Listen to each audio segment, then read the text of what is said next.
Press the bell icon on the YouTube app and never miss another update. Selamat malam, tepuk tangan sekali lagi dong untuk semua pemenang. Kenapa ada orang di depan? Ini abis bams ya? Mundur lagi deh ngeliat gue nih. Ngapain nih ada orang gini? Yaudah gue nyanyi lagu bams deh. Yang kan terukir abadi. Enggak ya? Balik semua benar, balik. Oke deh, gak apa-apa. Tepuk tangan sekali lagi dong untuk Bams, respect sekali. Tepuk tangan dong untuk Bams, marah tepuk tangannya. Tepuk tangan.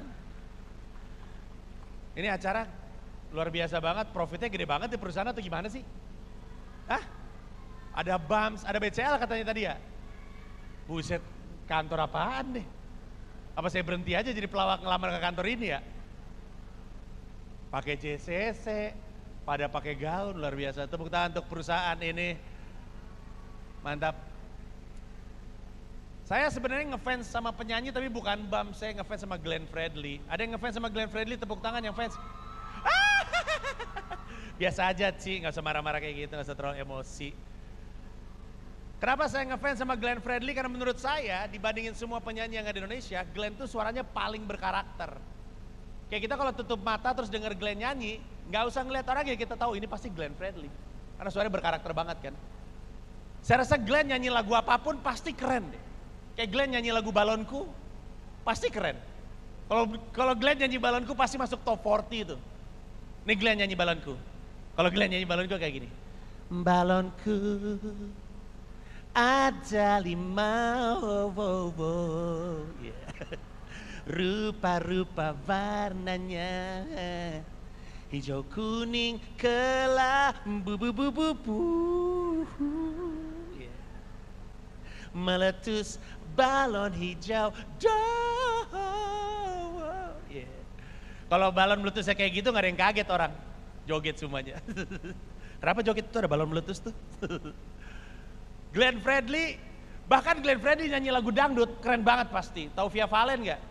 Lagunya yang judulnya Sayang. Kalau Glenn yang nyanyi pasti brilian sekali. Nih Glenn nyanyi Via Valen. Sayang,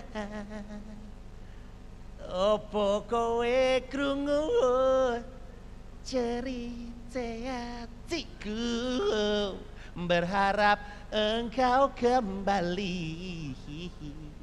Sayang, nganti memutih rambutku, rabaka luntur tres noku, yeah. Bagus suara saya ya. Tapi kenapa saya nyanyi gak ada yang berdiri di depan? Tidak sebagus Glenn. Tahu gak kenapa saya suka sama Glenn? Saya tuh bukan cuma ngefans tapi saya berteman sama Glenn. Dan dibandingin semua teman-teman saya yang penyanyi, Glenn tuh paling punya banyak cerita lucu. Ini cerita lucu Glenn favorit saya. Glenn pernah diundang untuk nyanyi. Di ulang tahun anaknya Nurdin Halid. Bapak Ibu tahu Nurdin Halid, masih ingat ya? Anaknya ulang tahun. Tapi Glenn tuh orangnya tuh pada zaman dulu ya, kalau sekarang enggak. Dulu tuh Glenn tuh orangnya enggak peduli sama ini acara apa, keluarga siapa, enggak peduli dia. Yang penting dia tahu dia nyanyi aja. Nah anaknya Pak Nurdin Halid ulang tahun ke-17, Sweet 17. Acaranya di ballroom kayak gini. Siangnya Glenn sebenarnya diundang sama bandnya untuk dinner sama Pak Nurdin Halid dan keluarga. Tapi Glenn gak nyimak, dia datang pakai kacamata hitam, pakai topi, makan aja gitu. Dia gak nyimak, obrolan yang terjadi di meja itu gak inget. Malam hari ketika manggung, dia masuk ke atas panggung terus dia nyanyi 1 lagu, 2 lagu. Pas selesai bilang, oke, saatnya untuk kita panggil yang berulang tahun. Nurdin, mana Nurdin? Terus kan penontonnya bingung ya. Kok Nurdin yang dipanggil? Si Glenn lupa, dia gak nyimak. Terus dia, mana sih yang namanya Nurdin? Duh, pakai ngumpet lagi. Ayo penonton semua. Terus dia bilang, Nurdin. Itu semua penontonnya bingung itu. Kenapa bapak lu yang dipanggil? Itu manajernya Glenn sampai lari dari situ, muter ke backstage terus dia teriak, Glenn, Nurdin sama bapaknya blow on. Terus Glenn, oh ya oke. Blow on si Glenn. Tadi saya sempat berkenalan dengan Bapak Ibu sekalian, tapi kurang jelas perkenalannya. Saya Panji Pragiwaksono, Pekerjaan utama saya bikin orang ketawa, syukur-syukur kalau ketawa, kalau enggak ya saya pulang. Saya udah berkeluarga, anak saya 2, istri saya 1. Saya nggak poligami, tapi bukan karena nggak pengen punya banyak istri, nggak pengen punya banyak mertua. Tidak semua orang yang ketawa sama joke tadi, yang ketawa kebiasaannya adalah orang-orang yang orang tuanya nyebelin dan mertuanya nyebelin. Ya, nah tuh sebelah situ tuh, mertuanya nyebelin semua tuh. Karena cuman orang yang mertuanya nyebelin doang yang merasakan keresahan tadi. Saya mah respect. Anda? Iya, enggak. Oh iya, nggak apa-apa juga kalau mertuanya nyebelin. Saya mah gini, saya mah nggak mau ngejudge ya. Kalau ada yang poligami di antara kita, nggak apa-apa. Saya mah respect. Berarti Anda pemberani. Karena kalau misalkan laki-laki punya 4 istri ya, kan orang tuanya nambah 4 pasang 8. Di rumah ada 2, 10 total orang tuanya, dikepung sama orang tua. Saya punya 2 di rumah aja marah-marah, apalagi 10. Padahal waktu saya kecil saya pikir, wah kayaknya punya banyak istri asik nih gitu. Ternyata pas udah nikah ternyata biaya kan, 1 istri aja dan anak. Banyak cara pikir yang berubah dari kecil dan dewasa. Waktu saya kecil di rumah sakit, saya paling takut sama ruang mayat.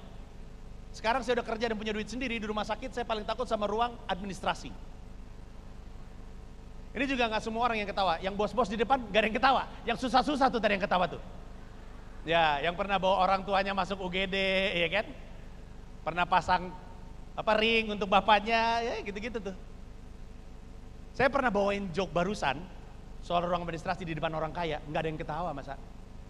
Gak bohong saya, acaranya Bakri Award.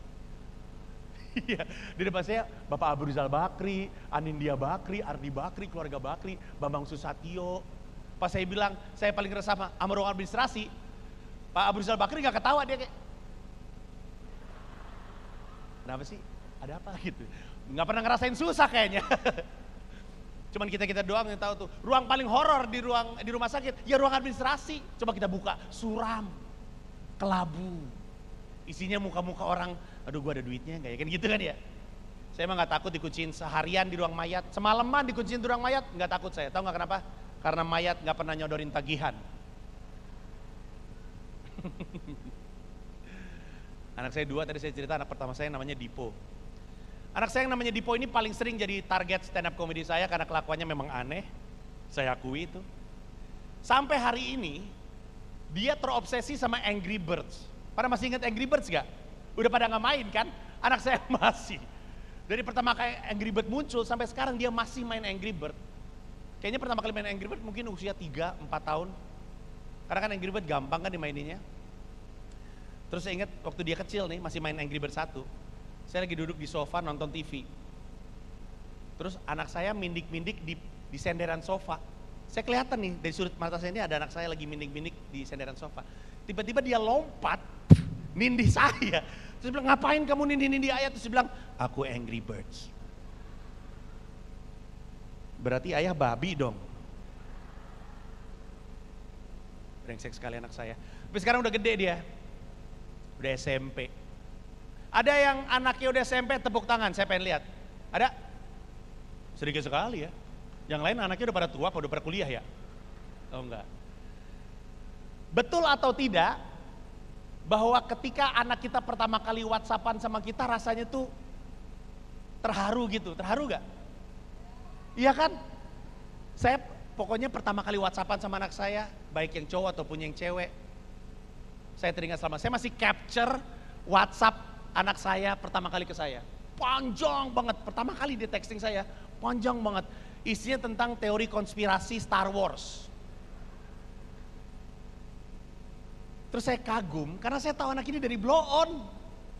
Dari dia gak bisa baca. Tiba-tiba dia ngirim kayak gitu. Tahu gak anak saya gak bohong sama sekali, ini bisa tanya masih saya. Anak saya waktu dia balita, dia pernah pakai helm untuk mengatasi sakit kepalanya. Aneh ya? Iya sama, saya juga ngerasa aneh. Kamar mandi kamar saya kebuka, terang, saya buka, anak saya yang namanya Dipo lagi pupup pakai helm. Bingung dong. Ngapain kamu bawa pakai helm? Biar nggak sakit kepala. Saya bilang, pakai helm itu nggak sakit kepala kalau kebentur nak, bukan kalau kamu sakit kepala terus pakai helm sembuh. Kalau pusing mah minum obat. Pakai helm dia. Nah, orang kayak gitu udah WhatsAppan panjang lebar, bahkan saya nggak bohong, Saya lagi nyetir mobil bareng sama teman saya Nadi. Dipo di belakang. Nadi ngobrol sama Dipo tentang Donald Trump dan isu buruh di Amerika Serikat. Anak SMP. Kan kaget ya saya ya. Terus Nadi ngobrol sama Dipo kayak biasa aja gitu, anak SMP ngomongin isu buruh di Amerika Serikat. Saya ngeliatin Dipo cengar-cengir aja, saya mikir dulu kamu boker pakai helm loh, aneh banget loh. Sekarang ngomongin isu buruh. Tapi yang saya paling hindari dari hubungan saya dengan anak saya adalah menjadi orang tua yang mengekang anaknya nggak boleh jadi apapun. Saya nggak pengen jadi kayak gitu, karena saya suka jadi pembicara dari kampus ke kampus. Saya perhatiin bahwa permasalahan anak muda zaman sekarang adalah orang tua yang tidak mengizinkan anaknya mengejar cita-citanya. Bang Panji, gimana kalau saya tahu passion saya, cita-cita saya, tapi orang tua saya tidak mengizinkan, orang tua saya jahat. Saya bilang, hei kamu, ketika orang tuamu tidak mengizinkan kamu mengejar cita-cita, itu bukan karena orang tua kamu jahat, tapi karena kamu anaknya dia. Sampai umur berapapun, udah kumisan sekalipun, kamu tetap di mata orang tua kamu, ya anaknya. Blow on. Saya juga ngalamin kayak gitu, karena waktu kelas 5 SD si Dipo sempat pengen berhenti sekolah. Kelas 5 SD. Saya larang dong. Jangan, kamu harus sekolah karena kalau kamu mau sukses, kamu harus lulus sekolah. Terus anak saya bilang, enggak, banyak kok orang berhenti sekolah tapi tetap sukses. Saya tanya, siapa? Terus dia bilang, Steve Jobs. Ya kan nggak berhenti waktu SD juga dong. Dia kan berhentinya kuliah. Terus saya tanya, emang kamu berhenti sekolah untuk apa? Bapak Ibu, anak saya bilang dia pengen berhenti sekolah untuk mengejar cita-cita dia menjadi ninja. Gak percaya ya? Anak saya pengen putus sekolah kelas 5 SD untuk ngejar-ngejar cita dia jadi ninja loh. Sekarang saya tanya, kalau Bapak Ibu punya anak terus pengen putus sekolah untuk jadi ninja, Anda izinin gak? Ya enggak kan? Sama, itu anak saya juga saya marahin. Ngapain kamu jadi ninja nak? Hah? Itu kerjaan, nggak ada BPJS ketenaga kerjaan, nggak ada uang pensiun. Kamu juga malu reunian sama teman kamu. Yang lain datang reunian pakai jas, pakai kemeja, pakai dasi. Kamu datang reunian pakai celana hitam, baju hitam, pakai topeng hitam. Malu kamu. Ntar temennya nanya, ini siapa sih pakai topeng? Kok aku nggak kenalin? Aku Dipo. Kenapa pakai topeng? Iya aku sekarang ninja. Terus dia ngilang gitu. Aneh-aneh banget anak saya. Tapi zaman sekarang Bapak Ibu, jangan kaget kalau ada banyak orang yang kuliahnya nggak sesuai dengan profesinya. Kenapa? Karena zaman sekarang ada banyak profesi yang 10 tahun lalu belum ada. Dunia udah berubah, zaman saya aja kayak gitu. Saya aja kuliahnya seni rupa, jadinya pelawak. Saya punya teman kuliahnya di ITB, jurusan desain interior. Tebak sekarang kerjanya apa? Teriakin aja. Lulusan desain interior, ITB, kira-kira sekarang kerjanya apa? Tebak. Hah? Ojol? Mungkin sih, tapi bukan. Ayo tebak. Desain interior, lulus dari ITB, kerjanya apa kira-kira? Tukang masak? Hampir. Apa yo? Saya kasih tahu aja ya, biar nggak lama. Teman saya, desain interior ITB, pekerjaannya sekarang adalah jadi atlet yoyo. Tahu yoyo nggak? Yoyo nih, yoyo yang paling mentok kayak gini, yang kalau udah kelar terus gini-gini tuh, biar balik lagi. Teman saya atlet yoyo, bukan cuman yoyo, dia juara dunia yoyo. Ada kejuaraan dunianya guys, gini-gini nih, ada. Teman saya namanya Oke Rosgana, juara dunia yoyo. Bahkan saking seringnya jadi juara dunia, dia sekarang juri kompetisi yoyo dunia. Yang kasihan siapa tahu nggak? Orang tuanya. Ibunya gitu, kalau lagi arisan ketemu sama ibu-ibu lain. Anak kamu katanya kuliahnya di ITB ya? Iya betul. Kerjanya apa sekarang? Yoyo. Hah? Kerjanya? Ya yoyo. Enggak, itu kan hobi, enggak yoyo kerjanya yoyo. Kasihan banget tau gak? Atlet yoyo nasional. Nah, anak saya yang perempuan yang namanya Shira, yang YouTuber, itu juga saya masih ingat sekali ketika pertama kali WhatsAppan sama saya. Kayak dia tuh, karena dia perempuan ya, karena anak perempuan mungkin rasanya beda. Pertama kali dia WhatsAppan sama saya, ini gara-garanya juga ngeliat abangnya punya handphone, terus pengen punya handphone juga, jadi saya kasih handphone saya yang lama. Pertama kali dia nge-WhatsApp saya lagi kerja nih. Tiba-tiba dia nge-WhatsApp saya, isinya cuma emoticon hati. Terus saya balas emoticon hati. Terus dia balas lagi emoticon hati 10. Terus saya balas lagi emoticon hati 10. Terus dia balas lagi emoticon hati warna-warni. Terus saya balas lagi emoticon hati. Ini tuh kita lagi ngobrol untuk pertama kalinya dengan medium yang berbeda gitu. Terharu saya. Tiba-tiba kita lagi WhatsAppan kayak gitu, dia ngirim emoticon nangis banyak banget. Terus kan saya bingung kan, lagi seneng-seneng tiba-tiba nangis. Saya nanya, kenapa kamu Syira kok nangis? Terus dia WhatsApp, ayah kapan pulang? Oh, kangen kali sama bapaknya gitu kan. Terus saya bilang, tunggu ya Syira, ayah bentar lagi pulang. Emang kenapa? Terus dia balas, aku mau minjem laptop ayah menonton Netflix. Emang brengsek nih anak. Saya pikir kangennya sama saya. Kangennya sama laptop saya, ternyata. Susah ada bocah-bocah zaman sekarang. Tapi anak saya yang perempuan dibandingin istri saya bahkan dan dibandingin sama anak saya yang laki-laki, paling bisa bertahan tidur sama saya. Karena kan saya ngorok. Dan ngoroknya cukup ekstrim. Istri saya nggak betah tidur sama saya. Anak saya yang cowok nggak betah, cuman anak saya yang cewek betah tidur sama saya. Dan saya tahu saya mengganggu ngoroknya, keras sekali. Saya sleep apnea tepatnya. Mungkin ada yang juga sleep apnea seperti saya. Dan saya tahu betapa terganggunya kalau ada orang ngorok, karena saya juga pernah punya pengalaman. Saya lagi Jumatan di kayak masjid kecil gitu. Sebenarnya bukan masjid sih, sebenarnya parkiran mall dijadiin tempat Jumatan. Saya Jumatan terus itu tuh di dalam tenda gitu. Di belakang saya ada bapak-bapak ngorok dan beliau besar sekali. Kan kita tahu ya, orang makin gede badannya suara ngoroknya makin surround. Suara ngorok itu yang gitu. Terus kan kalau kita lagi Jumatan, kan nggak boleh ngomong kan. Suara tuh cuman khotbahnya si khotib dan suara ngorok dia. Suara ngorok dia ini bagaikan titik dan koma khotbahnya si khotib. Dan apabila kita masih berbuat dosa, dan ini berlangsung lama sekali. Orang-orang mulai ngeliatin saya, mereka pikir saya yang ngorok karena suaranya datang dari arah saya.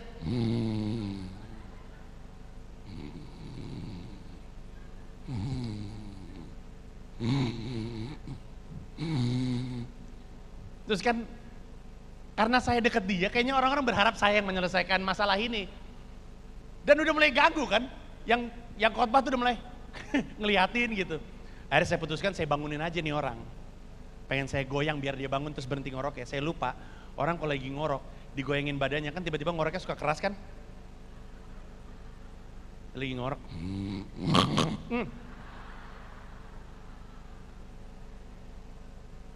Malu saya, malah saya yang bikin makin keras. Kalau istri saya tahu nggak masalahnya apa? Saya nggak bohong sama sekali. Dan ini udah minta izin sama istri saya. Kalau saya permasalahan tidurnya ngorok, istri saya ngigo. Anda tahu nggak sih betapa menakutkannya tidur sama orang yang ngigo? Malam-malam aja gitu, nggak ada apa-apa gitu. Saya pernah lagi begadang, lagi nulis, jam 2 pagi, hening, nggak ada apa-apa, hening, nggak ada apa-apa. Tiba-tiba ada suara, martabak enak nih. Hah, dari mana? Siapa yang ngomong tuh, person setan atau gimana ya? Istri saya lagi tidur, tiba-tiba aja gitu. Dan kadang-kadang istri saya kalau misalkan ngigonya pakai gerakan. Saya pernah ngeliatin istri saya lagi tidur, terus saya kan ngeliat, ya ampun, cantik sekali dia. Terutama ketika sedang tidak membantah omongan saya. Terus saya cium keningnya, dia lagi tidur nih, saya cium keningnya. Tiba-tiba dia, awas lu! Hah? Kenapa tiba-tiba ngamuk? Besoknya pas bangun saya ceritain kejadian, dia bilang, oh sorry aku lagi mimpi dilecehin supir taksi. Hah? Kenapa bisa gitu ya? Kenapa saya nyium keningnya di mimpi dia itu supir taksi? Anak saya, dua-duanya jago banget bahasa Inggris. Itu satu hal yang saya banggakan. Bahasa Inggris, bahasa Mandarin itu sesuatu yang akan kepake di masa depan. Anak-anak saya jago dan bagus. Karena orang Indonesia secara umum itu nggak punya masalah dengan bahasa Inggris, tapi nggak bisa bahasa Inggris. Orang Indonesia itu cenderung pede bahasa Inggris. Kita nih, ada banyak negara-negara yang warganya nggak bisa bahasa Inggris tahu. Orang Indonesia nggak masalah sama bahasa Inggris. Saya pernah ngeliat, ada ojek ngobrol sama bule, nggak ada masalah, pede-pede aja. Hanya dengan modal yes, no, sama I don't know. Di FX kejadiannya, ini belum ada ojol nih. Ada bule ngomong sama ojek, "Can you take me to Blok M?" "Yes." "Do you know how to get there?" "No." "So how are we supposed to get there?" "I don't know." Sulit sekali. Tapi mereka jalan, nggak tahu tuh akhirnya berhasil atau enggak. Terus saya suka mikir, kenapa orang Indonesia pede banget ngomong bahasa Inggris sama bule, padahal dia nggak bisa. Terus saya nemu jawabannya. Di Jakarta, di banyak kota sebenarnya, tapi di Jakarta juga ada. Kadang-kadang kita ngelihat yang paling sering tuh di bawah ini tuh, di depan Mall Taman Anggrek. Ada baligo, kursus bahasa Inggris, warnanya kuning, tulisannya gini. Kursus bahasa Inggris, 3,5 minggu PD berbahasa Inggris. Mari kita fokus pada kata PD berbahasa Inggris. Dia nggak bilang 3,5 minggu bisa bahasa Inggris loh. Dia bilang PD bahasa Inggris. Jadi jangan-jangan di kursusnya nggak diajarin bahasa Inggris. Diajarin kepercayaan diri. Kayaknya gurunya Mario Teguh deh. Guru-guru mau belajar bahasa Inggris terus datang Mario Teguh. "Apabila Anda hadirin yang super," gitu. Terus percaya diri aja mereka. Contoh orang Indonesia pede banget percaya diri dengan bahasa Inggrisnya walaupun berantakan adalah di penyanyi-penyanyi kafe. Wedding singer, penyanyi kafe, suaranya bagus, bahasa Inggrisnya berantakan. Saya pernah di Bandung, di sebuah kafe namanya Sapu Lidi, ngeliat penyanyi kafe, suaranya bagus banget tapi bahasa Inggrisnya berantakan. Tapi nggak masalah, pede-pede aja dia. Dia nyanyi lagu Adele, Someone Like You. Ada yang masih ingat gak lagu ini? Dia nyanyi gitu. "Is so my nice my, someone like you. Is so my nice my," kata dia. Bahasa Inggris pun bukan loh itu. Is so my nice my. Itu perempuan dapat dari mana sih? "Is so my nice my, someone like you." Terus dia lanjutin, "I wish nothing but the best of you." Apa-apaan itu? "Don't believe me, I smell." Waduh, sulit sekali nih orang. Di wedding singer, itu juga harus Anda perhatikan. Saya tahu kalau di kawinan Anda lebih fokus pada rendang kan? Dan kambing guling. Sekali-sekali perhatiin ke arah panggung deh, banyak hiburan di situ. Wedding singer, suaranya bagus, bahasa Inggrisnya kadang-kadang nggak terlalu. Saya pernah datang ke kawinan, wedding singernya lagi nyanyi gitu kan. Ini ngomong-ngomong ciri khas penyanyi Indonesia nih, tau gak? Yang tangannya gini-gini. Kayaknya Beyonce gak pernah gitu-gitu deh. Ya kayak Lady Gaga gitu, gak pernah gini-gini. Penyanyi Indonesia doang aja kalau nyanyi gini-gini. Ini kayaknya metronom deh, biar gak salah ketukan gitu. Tik tuk tuk tuk tik tuk tuk gitu kan. Terus dia nyanyi lagu standar wedding, LOVE dia nyanyi gitu. L is for the way you look at me. Masih bener nih. O is for the only one as me. Huh? Terus dia, V is very, very as the many. E is even more and even more and even more and love. Turun lu gila. Lagu bagus-bagus lu rusak. Nggak ada masalah, dia menyanyi-nyanyi aja, pede-pede aja. Semoga tidak ada yang tersinggung mendengar materi stand up saya ini. Tahu nggak? Orang selalu bilang, "Panji, bilang dong sama stand up comedian jangan menyinggung." Susah, gimana sih? Kadang-kadang kita mau sopan aja tetap menyinggung orang. Percaya nggak? Saya waktu itu pernah dekat sama cewek, belum nikah ya, deketin cewek, belum jadian, deketin cewek. Terus diajak makan siang di rumahnya nih cewek. Ada bapaknya, ada ibunya, ada kakak dan adiknya. Saya pikir momen yang tepat untuk mendapatkan hati orang tuanya. Makan siang nih saya sama cewek itu. Pas lagi makan siang, ibunya bilang, "Panji tolong ambilin piring ayam dong." Tangan kanan saya lagi megang centong nasi, jadi saya kasih pakai tangan kiri kan. Saya bilang, "Maaf tante, tangan kiri." Tantenya nanya, "Kenapa minta maaf?"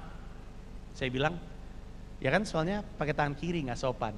Terus tantenya bilang gini, "Saya ini kidal loh. Jadi menurut kamu seumur hidup saya tidak sopan." Mati nggak tuh saya? Singkat kata tidak jadi pacaran dengan perempuan tersebut. Ibunya tersinggung. Padahal saya mau sopan loh, coba bayangin. Tetap aja menyinggung. Tapi ya sesulit-sulitnya pekerjaan saya stand up, paling sulit itu bukan stand up di acara-acara kayak gini. Paling sulit itu stand up di Shanghai. Saya kan kalau tur stand up kan kadang-kadang keluar negeri. Tahun ini saya akan tur stand up lagi, insya Allah ditutup di Jakarta bulan Desember. Siapa tahu Zap mau jadi sponsor. Coba aja dulu ya kan. Terus saya waktu itu pernah harus tur ke China. Sebenarnya dalam bahasa Indonesia, yang nonton juga orang Indonesia. Cuman teman saya bilang, lu mau stand up di Cina? Saya bilang iya, kenapa emangnya? Lu harus bisa bahasa Mandarin dong. Saya bilang ngapain pakai bahasa Inggris aja? Saya bilang bro, di Cina tuh orang pada nggak bisa bahasa Inggris. Lu kalau mau bertahan di situ harus bisa bahasa Mandarin. Sementara saya 1 minggu lagi berangkat, jadi terpaksalah saya belajar Mandarin via tutorial YouTube. Tapi karena IQ saya terjerembab, IQ itu kan ada IQ jongkok, ada IQ tiarap. Nah IQ saya terjerembab, jadi masuk tanah gitu. Seminggu belajar bahasa Mandarin, cuman hafal 2. Wo yao ce chao fan, saya mau makan nasi goreng. Dan wo yao xiao pian, saya mau pipis. Jadi setidaknya di Cina saya tahu restoran di mana, toilet di mana, nginep kan di hotel. Berangkat nih ke Cina, ke Shanghai. Sampai hotel, orang hotel nggak bisa bahasa Inggris, coba pikirin baik-baik. Hotel loh, isinya kan orang asing. Saya taunya gara-gara saya nyampe kamar, koper saya kan dibungkus pakai plastik wrap, pengen saya buka. Terus pengen minjem gunting ke resepsionis, saya telepon, excuse me, can I borrow a pair of scissors? Terus resepsionisnya bilang, hah? Can I borrow a pair of scissors? Terus dia bilang, hah? You know something people use to cut paper with? Terus dia bilang, hah? Waduh, sulit sekali ini. Terus kan laptop saya kebuka ada sinyal wifi, saya pengen pakai takut bayar, saya kan artis kere. Terus saya tanya sama orangnya, I see there's wifi in my room, how much do I have to pay for it? Terus dia bilang, fee. Okay, how much is the fee? Terus dia bilang, fee. How much is the fee? Terus dia bilang gini, fee. Oh free, tapi dia cadel. Kan bukan salah saya Bapak Ibu ya. Kan dia ngomongnya fee gitu, saya pikir ada fee-nya kan. Orang dia ngomong fee, ya udah saya pakai karena saya tahu gratis. Ternyata percuma Bapak Ibu. Karena Instagram diblokir, YouTube diblokir, Twitter diblokir, Facebook diblokir. Mau buka apa saya kan? Akhirnya saya nyalain TV. Nah, ini kan baru pertama kali saya ke Cina, saya baru tahu ya. Ternyata di TV Cina kan channelnya cuma CCTV 1, 2, 3, 4 dan seterusnya. Di TV Cina, semua film barat dialih bahasa ke bahasa Mandarin. Nah, Bapak Ibu bisa ngebayangin gak kegusaran saya nih, nonton Fast and Furious, lihat Vin Diesel berantem sama The Rock pakai bahasa Mandarin. Pusing gak? Pusing kan?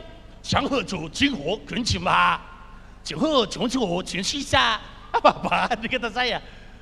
Tapi karena lucu, saya tonton sampai habis. Habis itu ada film Mission Impossible, Tom Cruise bahasa Mandarin Bapak Ibu.